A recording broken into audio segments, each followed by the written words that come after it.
Une ONG fait du porte-à-porte dans la commune d'Abobo pour sensibiliser les populations au Covid-19. La Côte d'Ivoire enregistre ce 26 avril 39 nouveaux cas d'infection à coronavirus et 19 guérisons. Bonsoir, merci de suivre le 19h sur RTI 2. Ce dimanche 26 avril 2020, la Côte d'Ivoire a recensé 39 nouveaux cas de maladie à Covid-19 sur 560 échantillons, 19 guérisons et 0 décès. Le pays compte au total 1150 cas confirmés de coronavirus, dont 468 guéris et 14 décès. Il est à noter que 8292 échantillons ont été prélevés depuis le début de la pandémie. Son objectif est de faire barrage au coronavirus.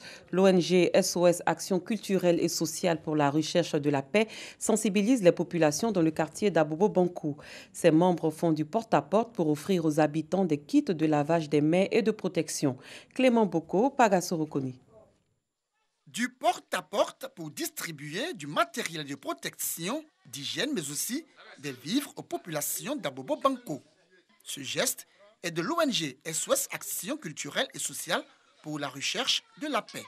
Ses responsables entendent ainsi sensibiliser les populations aux règles d'hygiène. Au centre de santé communautaire d'Abobo-Bankou Sud, l'ONG soutient l'engagement du personnel médical à travers des dons. C'est vraiment un soulagement pour nous pour pouvoir prendre en charge nos patients parce qu'il faut dire que ces produits-là, on était en souffrance. Dans cet hôpital, le taux de fréquentation des populations a considérablement baissé. La raison? Cela est dû au fait que la population a vraiment peur de cette maladie. Ils se disent que s'ils viennent à l'hôpital, c'est ici que nous allons leur dire qu'ils ont le coronavirus. Un sondage sur un échantillon de 100 individus a montré que 55% de la population ne croit pas à la maladie, à coronavirus. Ils ne respectent pas les règles. Nous, en tant que structure dans la société civile, nous avons décidé d'aller au contact avec cette population pour faire des dons, bien sûr, mais au-delà des dons, sensibiliser cette population sur la réalité de la maladie. L'ONG SOS Action culturelle et sociale pour la recherche de la paix va étendre son action aux autres quartiers de la commune d'Abobo les jours à venir. Direction la commune d'Anyama où les veuves ont reçu jeudi dernier des dons en vivres et non-vivres, une action du maire d'Anyama, Amidou Sila, qui entend ainsi contribuer à la lutte contre la maladie à Covid-19. Clément Boko. Dans la commune d'Anyama, ce sont plusieurs veuves qui reçoivent le don du maire en cette période difficile du confinement. Amidou Sila leur a offert 100 sacs de riz de 25 kg, de l'huile, des pâtes alimentaires, des gels hydroalcooliques et des savons liquides. Pour le donateur, ce geste est la réponse à l'appel à la solidarité lancé par le président de la République, Alassane Ouattara, et le chef du gouvernement, Amadou Gon Coulibaly. Comment ces personnes font pour nourrir leurs enfants? Aujourd'hui, personne ne travaille. Tous les élus, les cadres, nous sommes retrouvés pour pouvoir faire ces dons aujourd'hui. Donc je tiens à leur dire, le gouvernement de la Côte d'Ivoire est à leur côté. Le président Alassane est à leur côté. Le premier ministre Amadou Bon est à leur côté. Une action de haute portée sociale selon les bénéficiaires qui ne manquent pas d'exprimer leur gratitude au premier magistrat de la commune d'Anyama. J'ai 4 enfants, j'ai les petites-filles.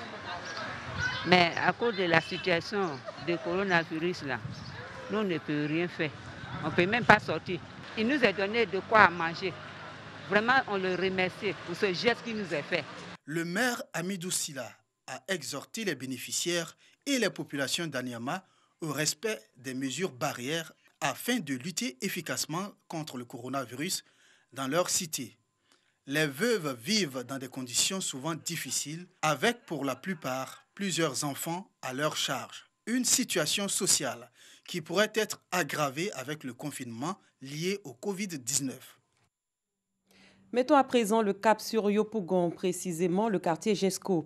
Des kits alimentaires et d'hygiène ont été remis aux leaders communautaires. C'est un don de la communauté Ahmadiyya Côte d'Ivoire pour accompagner les efforts du gouvernement dans son combat pour freiner la propagation du coronavirus. Pagasorokoni. Des kits alimentaires et d'hygiène composés de riz, de cartons d'huile, de savon liquide pour se laver les mains, de seaux simples et à robinet.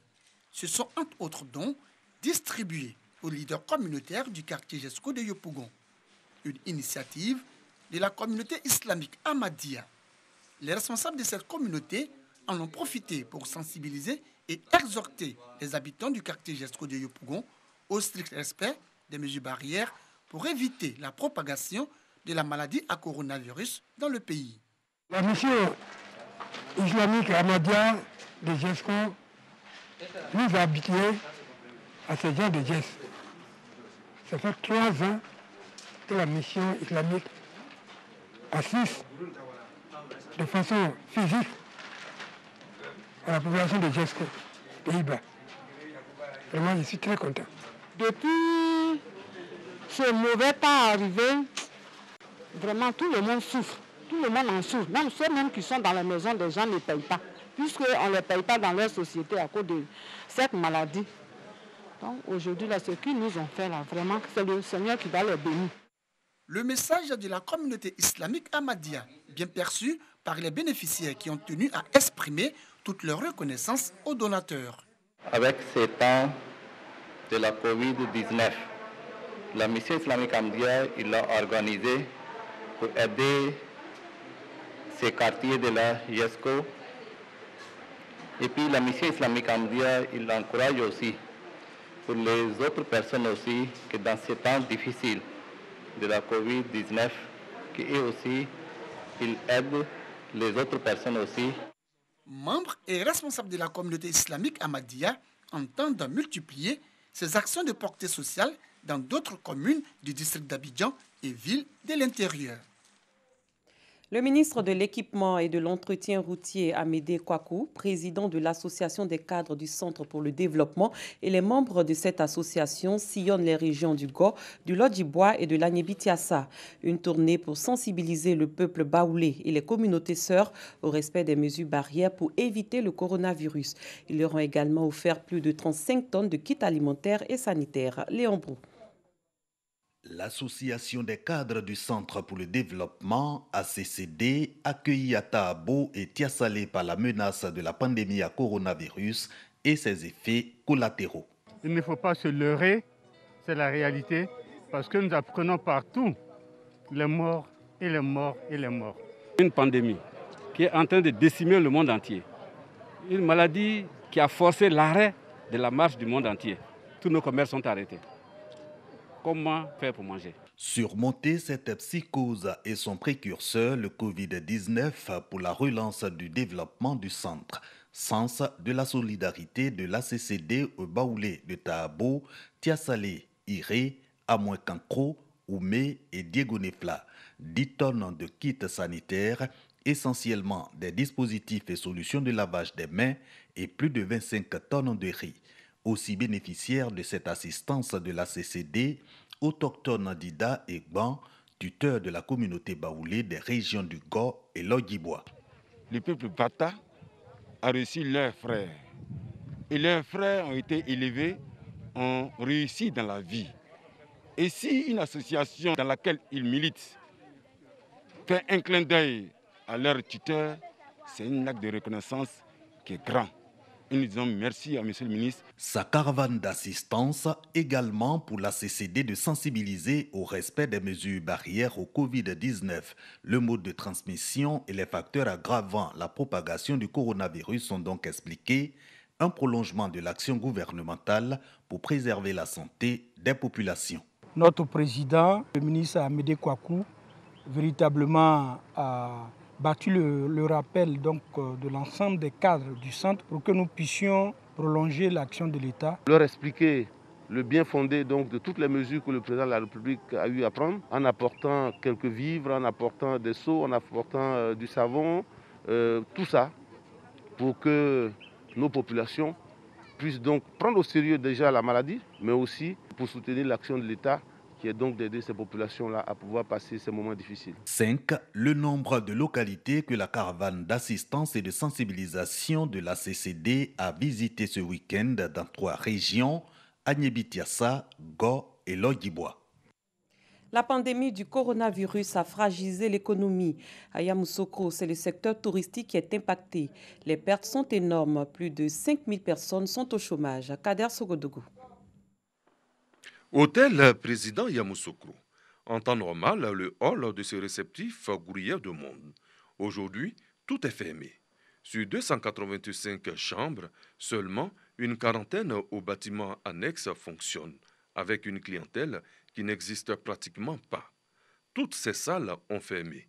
Et pourtant, un conseil des ministres s'est tenu ici cette année. L'hôtel appartient au groupe Soder Tour-Lac. Cette structure étatique s'occupe également de l'ex-hôtel des parlementaires, devenu aujourd'hui HP Resort, et de l'hôtel Carrefour de Séguéla.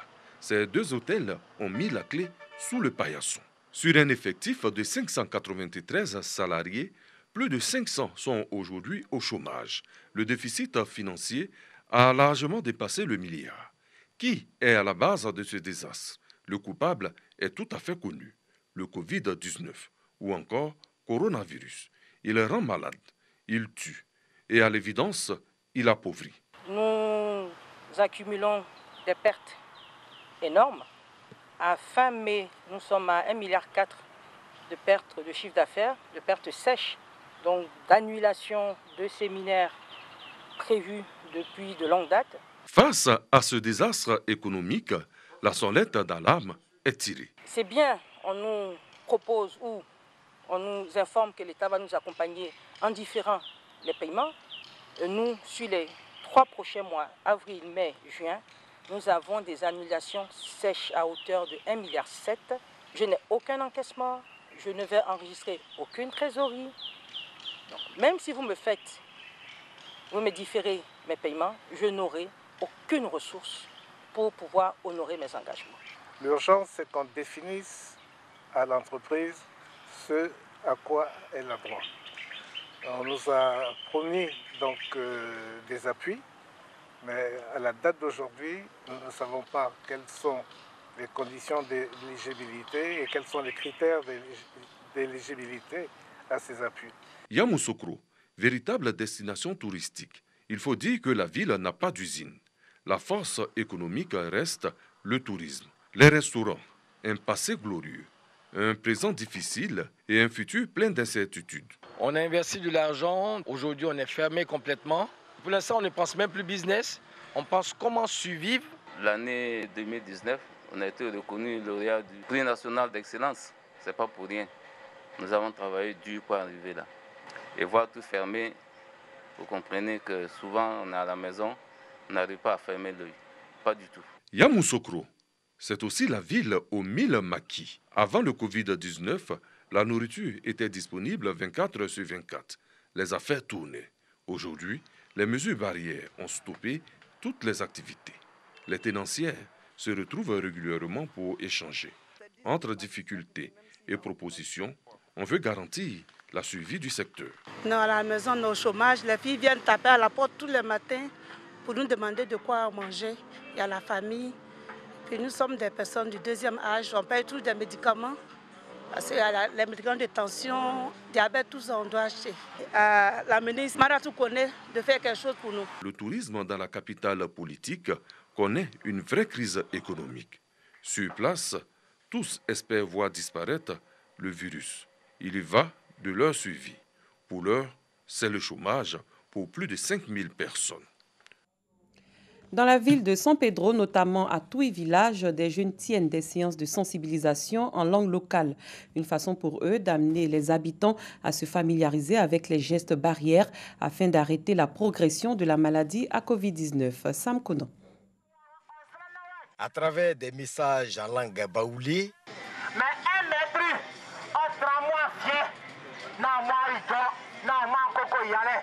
en malinké et en français, respectons les mesures de prévention. La Fondation Esdras sensibilise les populations rurales de Touy, village situé dans le département de San Pedro, sur les gestes barrières à observer dans la lutte contre le Covid-19. Mégaphone à la bouche, des jeunes sillonnent les ruelles du village et le marché pour passer le message. Depuis le 16 mars, nous avons commencé cette sensibilisation à travers le village. Et ce matin, nous sommes venus renforcer cette sensibilisation par ce petit geste, c'est-à-dire quelque chose pour que le village puisse s'habituer à laver les mains, s'habituer à respecter les mesures barrières. Une sensibilisation accompagnée de remise des kits sanitaires. Un geste salué par les populations des Tuy qui ont promis respecter les mesures barrières pour freiner la propagation du coronavirus dans le département de San Pedro. Ce journal est terminé. Merci de votre attention. Le coronavirus est une réalité. Respectons les mesures barrières pour arrêter sa progression et l'éradiquer. Très bonne soirée. Que Dieu vous garde.